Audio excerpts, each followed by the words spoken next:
I think we have to manage all our threats. There are a number of threats from a country mentioned, Russia. We have non-state actor threats, which are material. Washington thought Canada would quietly follow. But today, Mark Carney sent a message that rattled both Beijing and the White House. This wasn't just about China, this was about power. Today, a quiet message from Ottawa sent ripples far beyond Canada's borders. Not because of a dramatic speech. Not because of a public confrontation. But because of what was carefully said, and what was deliberately left unsaid.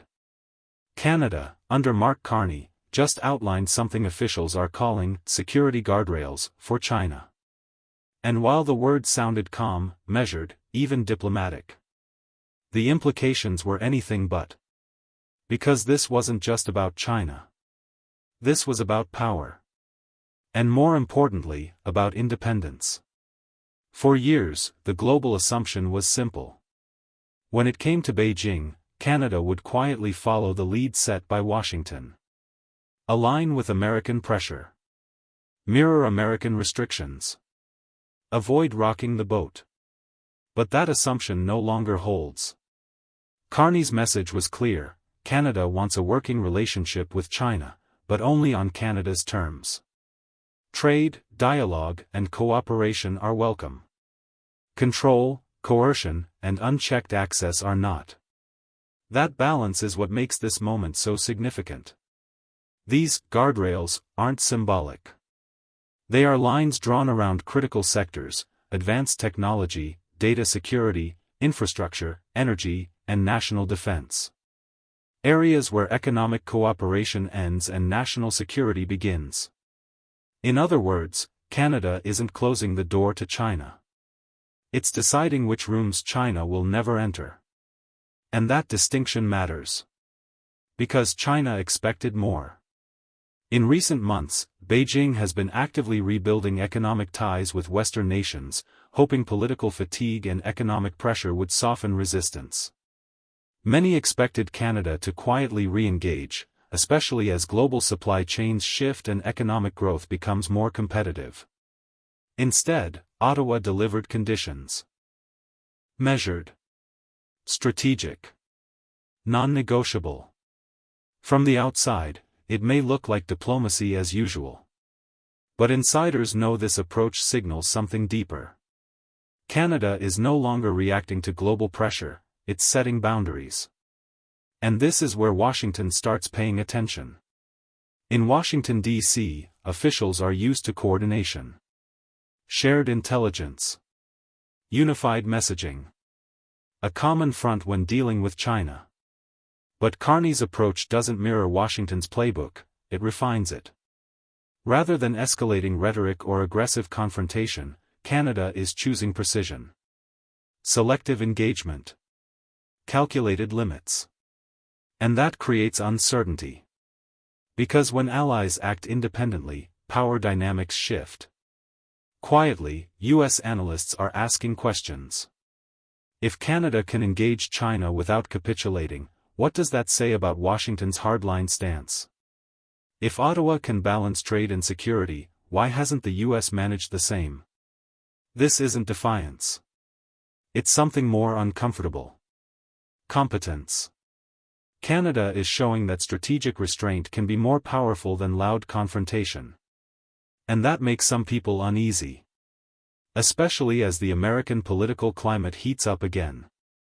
With the return of aggressive rhetoric from figures aligned with Donald Trump, pressure is growing for allies to fall in line behind a tougher, more confrontational China policy. Sanctions. Tariffs. Public ultimatums. But Carney's Canada isn't playing that game. Instead of choosing sides, Canada is choosing leverage. By keeping channels open, but guarded, Ottawa maintains economic flexibility without sacrificing sovereignty. It avoids dependency. It avoids provocation. And most importantly, it avoids being boxed into someone else's strategy. This is what makes Washington nervous. Because leadership that doesn't shout doesn't mean leadership that's weak. In fact, it often means the opposite. China understands pressure.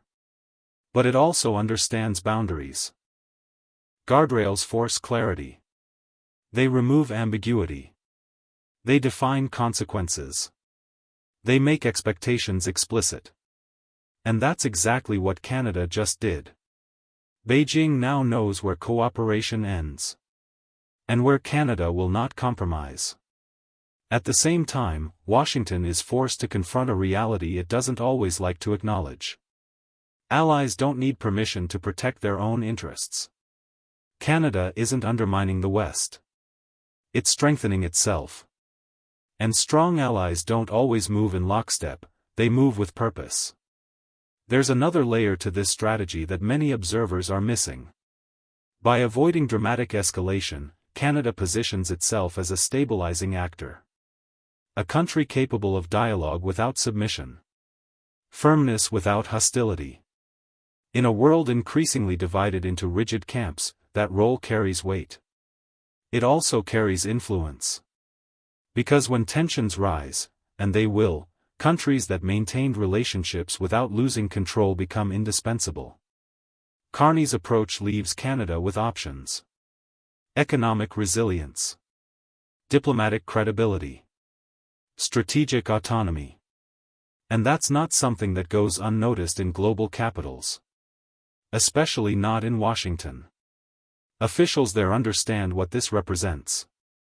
Canada isn't drifting away, it's standing taller. The message is subtle, but unmistakable. Canada will cooperate. Canada will trade. Canada will engage. But Canada will decide. No foreign government will gain unchecked access to its systems. No economic opportunity will override national security. And no ally, however powerful, will dictate its foreign policy. This is the evolution of Canadian leadership on the world stage. Not louder. Not angrier. Smarter. And that's why this moment matters. Because while the headlines talk about China, the real story is about confidence. Canada no longer needs to prove its loyalty by following. It proves its strength by leading, quietly, deliberately, and on its own terms. And as global power continues to shift, one thing is becoming clear. Washington isn't nervous because Canada is getting closer to China. Washington is nervous because Canada just showed it doesn't need permission to think for itself. Did Mark Carney just change the game for Canada? Comment below your thoughts. Don't forget to subscribe for daily updates on Canadian politics, economy, and international relations.